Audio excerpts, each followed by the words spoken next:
Mark had always liked to keep to himself. Not in a rude way. He wasn't one of those cranky loners who yelled at kids for stepping on their lawn, but more the type who genuinely enjoyed the quiet simplicity of a Saturday afternoon with a cold drink, a lawn chair, and the satisfaction of a freshly mowed yard. His house sat on a corner lot in the quiet suburban community of Rosewood Meadows, a place that, on the surface, looked like the picture-perfect neighborhood. Tree-lined streets, kids biking around cul-de-sacs, and mailboxes that hadn't changed style since the 90s. But underneath that picture of suburban bliss was something far less charming. The HOA. Mark didn't hate the HOA at first. When he bought the place 3 years ago, he figured it was just one of those things you put up with, like taxes or nosy grocery store clerks asking personal questions. But it didn't take long for the true nature of the HOA to reveal itself. Rules changed more often than the seasons. 1 month garden gnomes were banned. The next they were celebrated in the community newsletter. Mark once got a written warning for hanging a wind chime that was too melodic, whatever that meant. The inconsistency was annoying, sure, but tolerable. That is, until Karen came into power. Karen wasn't elected. She sort of emerged. Like mold in a damp basement, she gradually took over the HOA with a mix of manipulative charm, social media guilt trips, and those backyard wine nights where secrets and power were traded like gossip over cheap Chardonnay. She was the kind of neighbor who acted like the block was her personal kingdom. Every rule, every newsletter, every HOA email suddenly had Karen's fingerprints all over it. And if you dared question her, she'd smile sweetly and remind you of the time you left your trash bins out for more than 24 hours, then accidentally forward that reminder to the entire neighborhood. Mark did his best to steer clear. He wasn't confrontational by nature, and as long as his tools were organized in the shed and his backyard stayed his private sanctuary, he could handle the passive-aggressive power games going on in the HOA group chats. His backyard, in particular, was his pride and joy. Enclosed with a tall privacy fence and landscaped with clean stone paths, garden beds, and a cozy fire pit in the center, it was where Mark truly felt at peace. He'd spent countless weekends fixing it up with his own 2 hands, taking the chaos of life and turning it into something orderly, beautiful, and just his. That space was sacred.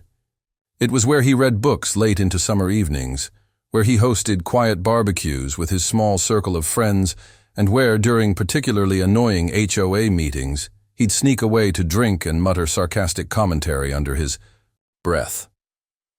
His backyard was the one place Karen couldn't touch, or so he thought. Over time, Mark started noticing small signs that things were shifting. The HOA rules were getting vaguer, more open to interpretation. Phrases like communal, good, and neighborhood harmony started replacing clear language. The HOA bulletin board suddenly featured more photos of Karen and her events than anything remotely useful. And the latest change? A clause buried deep in the updated HOA agreement that allowed temporary communal use of private spaces for community-enhancing events. Whatever that meant. Mark raised an eyebrow when he first saw it, but figured it wouldn't affect him. Who'd want to host anything in his yard anyway? He didn't even have a pool, but he underestimated Karen. Everyone. Always did until it was too late. Hey, real quick. If you're enjoying the video so far, make sure to hit that like button, share it with friends, and subscribe for more awesome content. And while you're at it, drop a comment and let me know where you're watching from. All right, let's keep going. It all started with a knock. Not a normal neighborly knock, more of a deliberate, overly polite tap, tap, tap that carried the faint scent of manipulation. Mark was in the middle of trimming the hedge along the side fence when he heard it. He wiped his hands on a rag tucked in his pocket and opened the gate to find Karen standing there, perfectly posed like she was auditioning for a Hallmark movie. Sunglasses perched on her head, clipboard in hand, and that ever-present smile that somehow made your skin crawl. "Hey." "There, Mark," she chirped, her voice artificially sweet, like syrup poured over a pile of lies. "I just wanted to run a tiny little favor by you." Super quick. Mark already felt the warning signs. That tone, the clipboard, the unsolicited visit. It was the HOA version of a red alert. Karen tilted her head slightly, her smile stretching just a little too far. So, I've been planning a small gathering. You know, just a family get-together, nothing big. And I thought, well, your backyard is just so lovely. Honestly, it's the nicest one on the block. And I was thinking, since it's just for a couple of hours on a Saturday afternoon, maybe we could use your space? I promise we'll clean everything up afterward. You wouldn't even know we were there. Mark blinked. For a second, he thought she might be joking. But Karen didn't joke, especially not when she was wearing her clipboard. He cleared his throat and gave her the most polite version of absolutely not he could muster. I appreciate the compliment, Karen, but I'm not really comfortable with people using my yard. It's kind of my private space.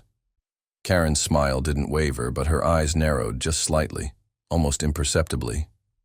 Oh, of course. I totally understand, she said, nodding too quickly. No pressure at all. I just thought I'd ask, neighbor to neighbor. Mark nodded, thinking that was the end of it. A weird request, sure, but handled politely. He figured Karen would go back to planning her HOA wine mixer or whatever she did when she wasn't auditing mailbox paint colors.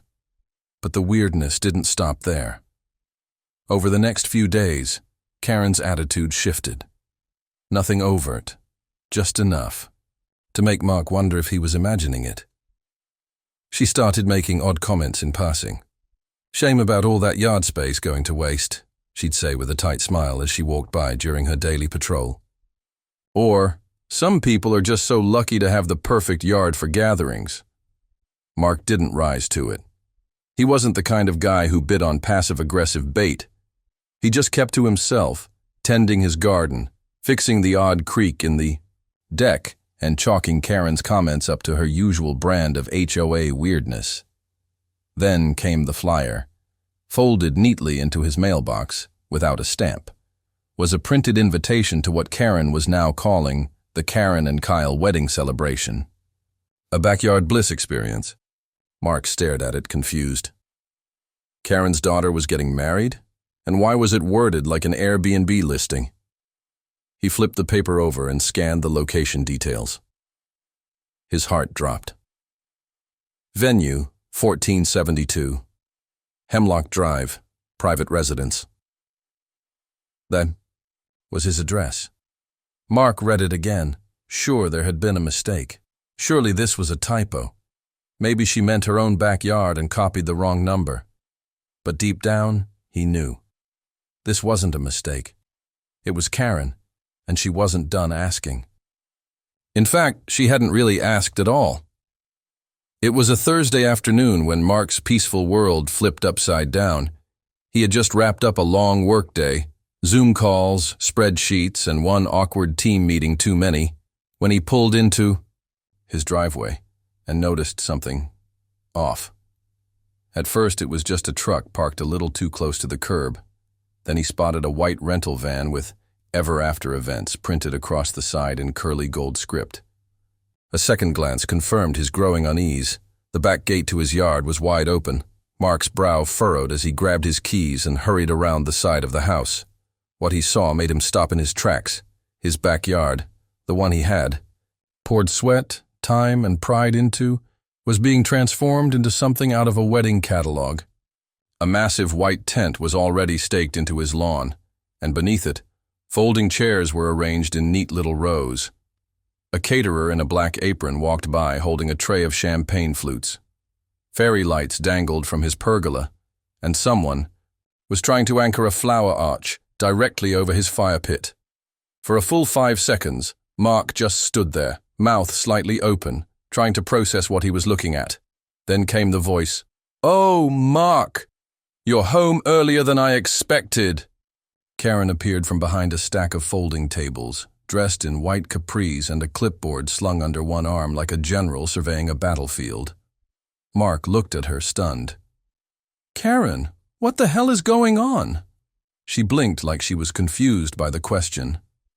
"The wedding, silly, remember? I told you we needed the space for a little gathering. He stepped forward, anger bubbling beneath his calm tone.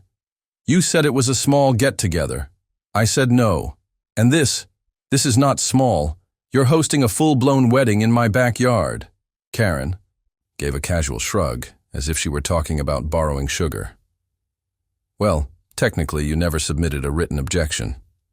According to the HOA's updated seasonal use clause, silence is considered implied consent.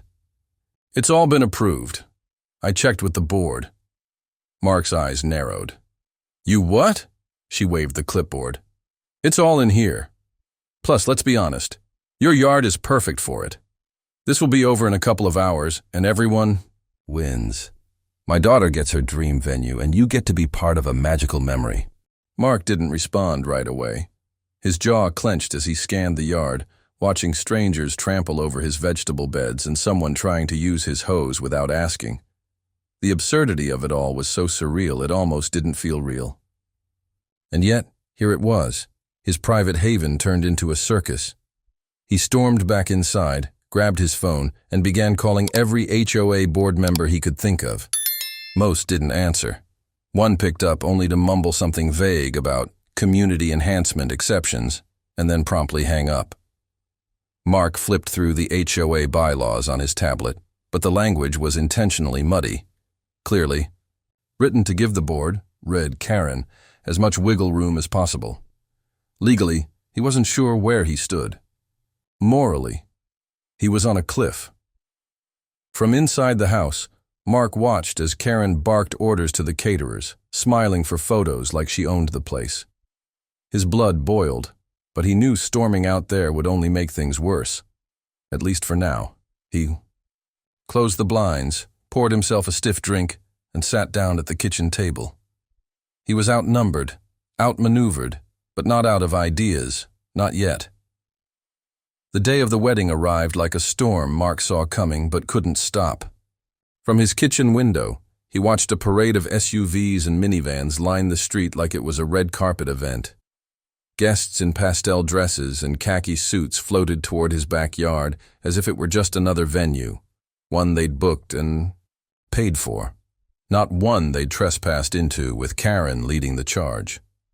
By noon, it looked like a Pinterest board had exploded on his lawn. Flower arrangements sat on every surface. A live violinist played under the tent. A bar was set up, on his deck.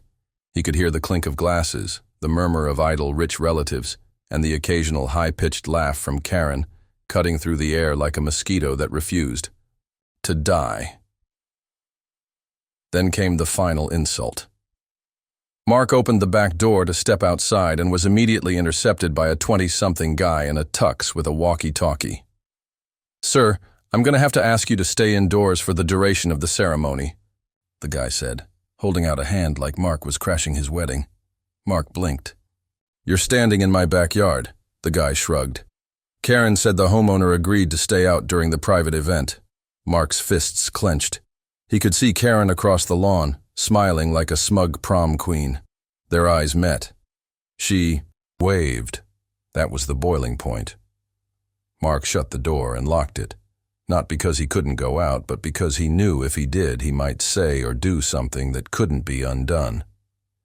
He sat down at the table, opened his laptop, and pulled up the HOA's digital bylaws. If Karen was going to play dirty, he was done playing nice. The more Mark read, the more inconsistencies he spotted. That vague clause Karen kept referencing? It hadn't been ratified by full vote. There was no public notice posted, another requirement.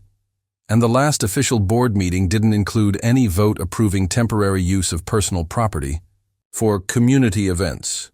In fact, the clause Karen had weaponized seemed to appear in the bylaws after the last dated update. His fingers flew over the keys as he took screenshots, highlighted discrepancies, and backed up copies of every version of the documents he could find. Karen had rewritten the rules, literally, and nobody seemed to notice. Or worse, they didn't want to notice. Mark tried calling the HOA president. Voicemail. He texted the treasurer. Read, but no reply. When he finally got a hold of Sandra, the HOA secretary, She whispered like she was part of a witness protection program. "Mark, look, I don't want to get involved. Karen handles all the community planning now. Just let the event finish, okay?"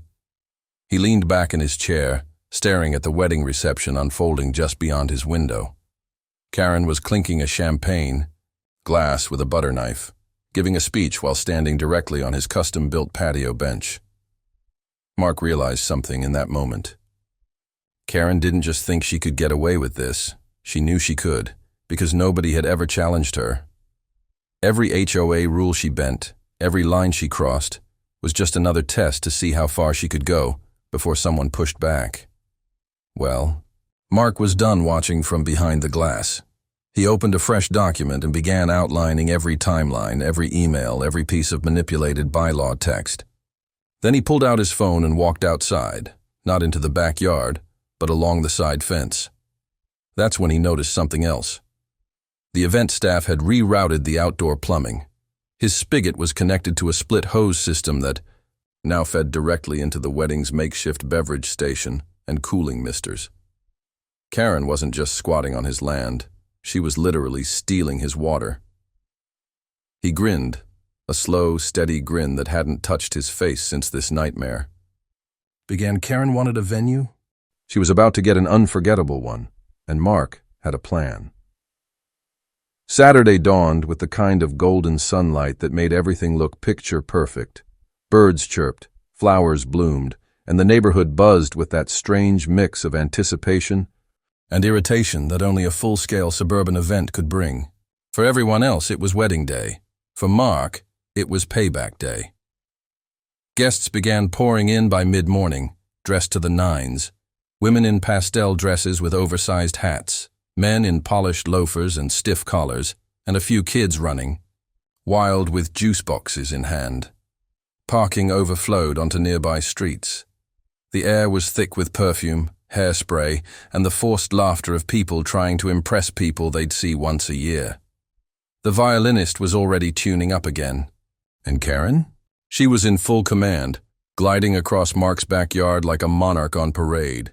She wore an ivory blazer over a pale blue dress, a headset clipped to her ear, barking orders between sips of champagne. Her daughter, the bride, looked radiant, nervous, but glowing. The tent was flawless.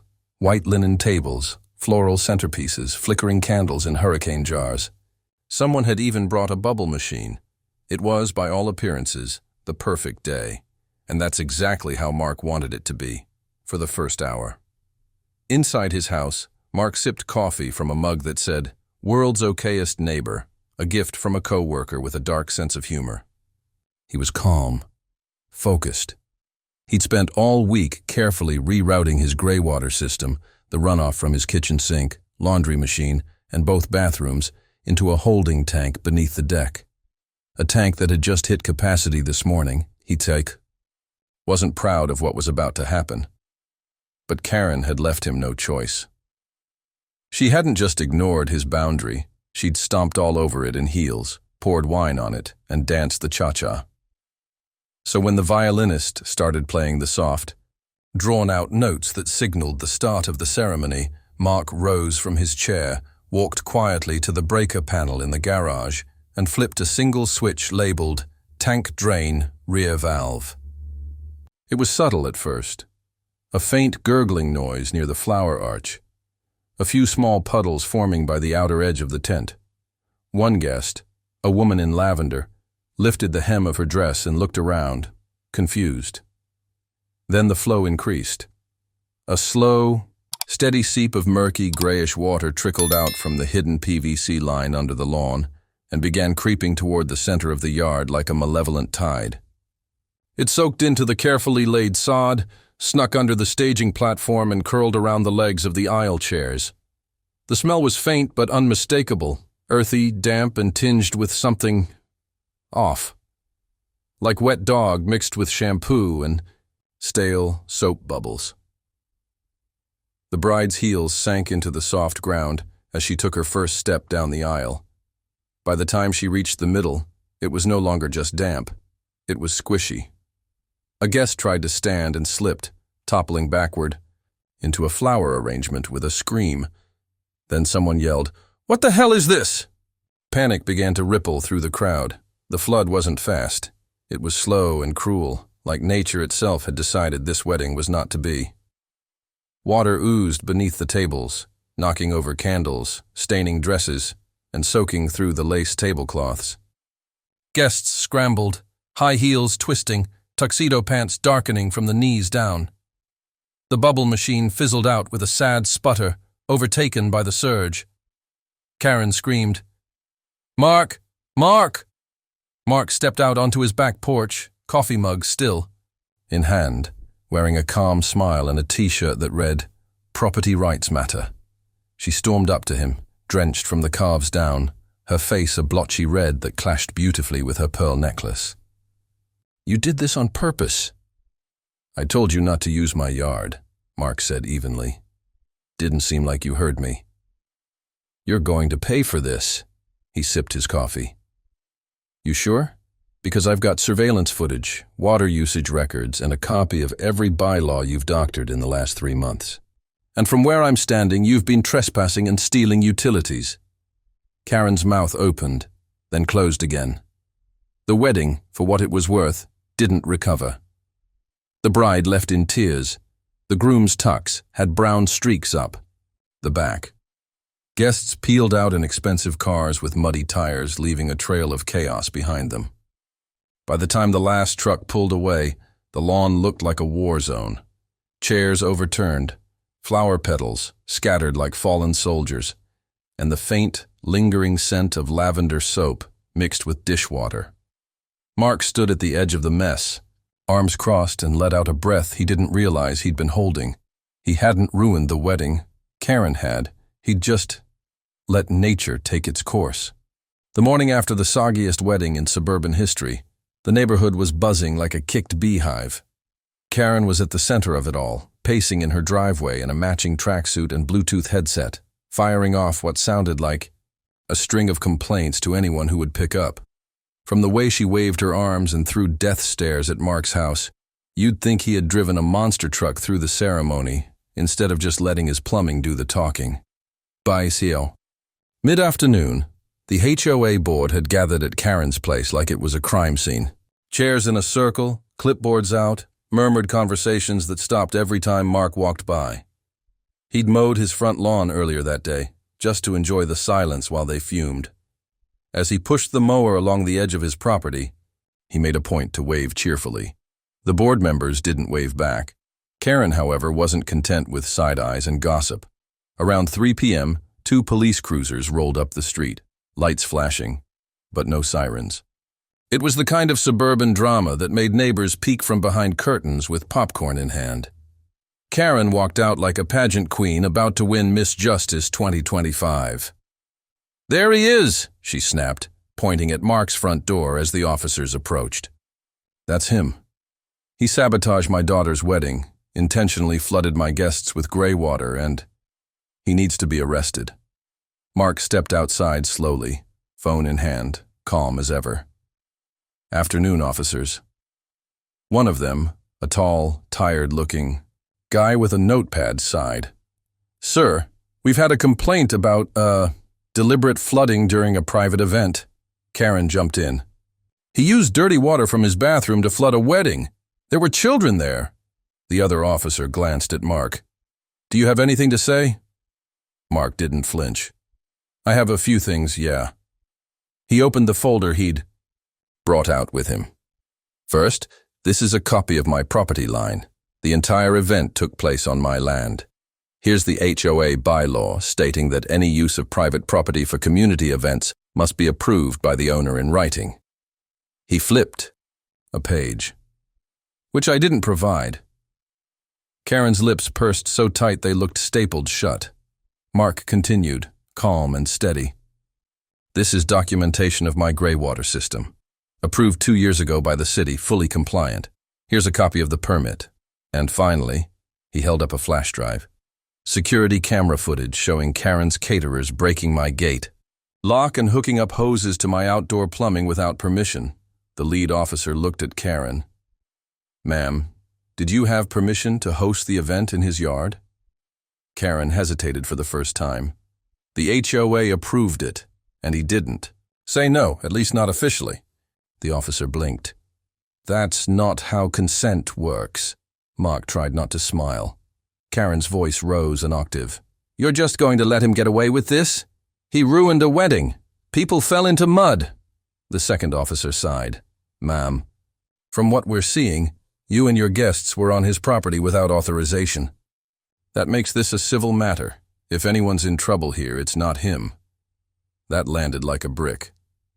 Karen's shoulders dropped. The board members standing nearby suddenly found their clipboards very interesting. One of them, Sandra, the only one with any moral compass left, actually stepped back and muttered something about needing to revisit the bylaws. As the police wrapped things up and headed back to their cars, Karen stood frozen on her lawn, her face a mask of disbelief. She looked around like the world had betrayed her. Mark gave her a small, polite nod. You have a nice evening now, Karen. She didn't answer, just stormed back into her house, slamming the door behind her like a final furious period at the end of a failed sentence. Mark exhaled deeply. The drama had finally reached its tipping point. And for once, the chaos hadn't swallowed him whole. He had stood his ground, legally, calmly, and completely within his rights. And Karen? Well, Karen had finally realized the HOA couldn't save her from herself. It only took 48 hours for the internet to do what no HOA fine or polite conversation ever could, bring Karen crashing down from her perch atop the neighborhood hierarchy. The video first appeared in a local Facebook group called Suburban Secrets and Street Drama, posted by someone's teen nephew who'd been at the wedding with a drone camera. The clip was short, but devastating.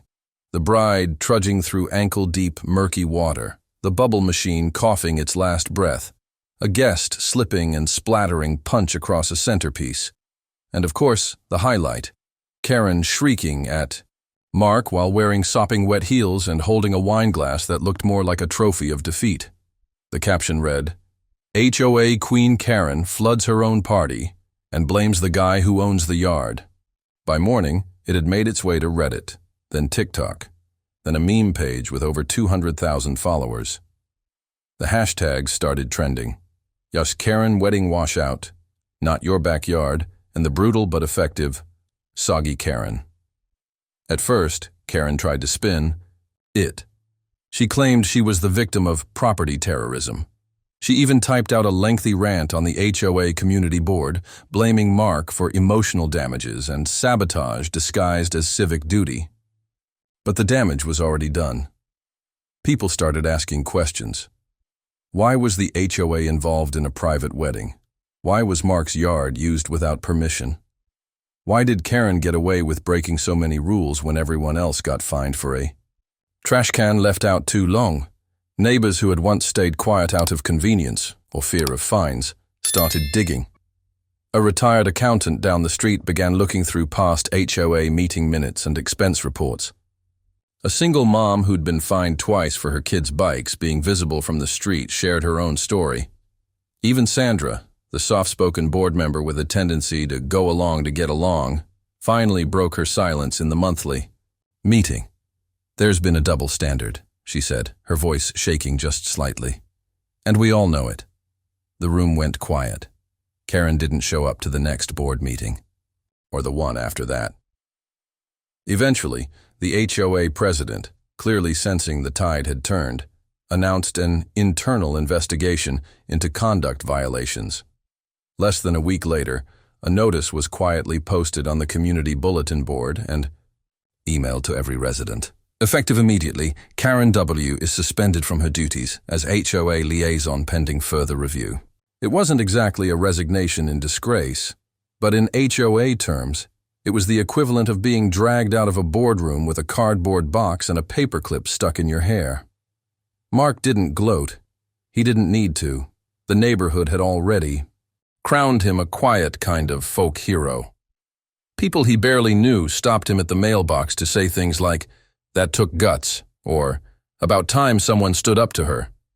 One neighbor even dropped off a small potted plant with a note that said, "For your beautifully defended yard, you're a legend." But the most surprising part wasn't Karen's fall. It was what happened after. A small group of residents, tired of being pushed around, began organizing. Not in secret, not in whispers, but openly and with purpose. They called themselves the Fair Grounds, a subtle nod to their demand for transparency and equal treatment. They wanted reforms, clearer rules, limits on board power, and, most importantly, no more backyard weddings without consent. Mark attended the first meeting, though he mostly listened. He wasn't in it for power. He just wanted peace. But as he looked around the room at neighbors laughing, talking, sharing stories of HOA injustice and Karen-induced headaches, he realized something bigger had started. What Karen meant for domination had ignited a rebellion. And as far as Mark was concerned, that was the sweetest form of revenge. It wasn't long before Karen, once the self-proclaimed queen of the neighborhood, found herself signing a resignation letter. There was no dramatic public farewell, no tear-filled exit speech. Instead, she quietly stepped down from her role as HOA liaison, an acknowledgement of defeat that everyone in the neighborhood knew was coming long before she did. It wasn't that Karen didn't try to fight back. She spent the next few weeks furiously sending emails, attempting to rally support from the few remaining loyalists within the HOA. But the tide had turned. Her tactics were outdated, and her influence had evaporated faster than a rainstorm in the desert. Neighbors who had once been too intimidated to speak now found their voices. No one was willing to back her up, not after the wedding disaster and the mountain of evidence Mark had uncovered. Mark, for his part, wasn't interested in kicking someone while they were down. He didn't want Karen out for good, but he did want change. So when the call went out for a new HOA leadership team, Mark felt a pull, a duty. He didn't want power, but he wanted fairness, transparency, respect for the rights of every homeowner, including his own. And so, he stepped up. Just as Karen had once orchestrated everything with an iron fist, Mark took the opposite approach. He advocated for clearer, more reasonable rules, making sure everyone's voice was heard. He proposed regular meetings, open votes, and, most importantly, a re-evaluation of the bylaws that had given the HOA board so much unchecked power for so long. The first major victory came when the new board, with Mark at its side, issued a public apology. It was a small gesture, but it meant everything. The apology wasn't just for the invasion of his property. It was a recognition of all the homeowners who had been disregarded, punished unfairly, or had their lives disrupted by the whims of an overzealous board. The apology came with a formal reaffirmation of property rights, a bullet point that read like a manifesto for anyone who'd ever felt their backyard had been trampled on. Mark felt a sense of relief as he read the words on the letterhead, a quiet satisfaction at seeing justice done in a way that felt right. But there was one more thing Mark wanted to do. Something bold. Something that, after everything that had transpired, would serve as both a personal victory and a celebration of the new neighborhood spirit. A week later, Mark stood in his backyard, now devoid of wedding tents, caterers, and muddy memories. But it was far from empty. The grill was sizzling. The air was filled with the smell of burgers and brats, and a large banner hung across the fence that read, "Annual Mud-Themed BBQ. Hosted by Mark, no HOA approval needed." It was a quirky touch, but it captured the moment perfectly. Mark had decided to throw the kind of party Karen would have never approved of. A barbecue for the neighborhood, open to anyone who wanted to join in, no permission slips required. The theme? Well, it wasn't just about the mud. It was about the community that had come together in the wake of so much tension and drama. A celebration of the right to live in peace, to reclaim what was theirs, and to embrace the messy, unpredictable nature of life itself. As the first few neighbors trickled in, they chuckled at the theme. Mark greeted them with a grin. "I thought we'd finally bring some fun back into this backyard," he said, offering them a plate. "After all, it's only fitting." Laughter echoed across the yard. People started talking, sharing stories about the ridiculousness of the HOA's rules, their frustrations with Karen, and their newfound sense of camaraderie. There was no more tension, no more fear of speaking out. Mark felt a sense of pride as he looked around, seeing a group of neighbors who were finally united, not just by the victory over Karen, but by the realization that they had the power to reshape their community together. As the evening went on, someone dared to take the mud theme seriously. A group of teenagers ended up in a playful mud fight in the far corner of Mark's yard, and soon, even some of the older folks were joining, laughing and slipping in the mud with all the grace of well-meaning penguins. Mark watched it all from the porch, content. For the first time in a long time, his backyard felt like it was truly his. No HOA, no Karen, just good people coming together. The sun set on the evening, casting a warm orange glow across the muddy, joyful chaos. Mark raised his glass in a small toast to himself, to the neighborhood, and to the victory of justice in its truest form. Sweet justice had come, but even sweeter was the community that had risen from the ashes of Karen's reign. As the night wore on, Mark couldn't help but feel that this was the start of something new, something better, something that would never again be dictated by a single person or a flawed set of rules. The neighborhood was finally free, and it had never tasted so sweet. If you enjoyed this video and want to see the next part, let me know in the comments. Don't forget to like, share, and subscribe to stay updated. See you in the next one. Your support means the world.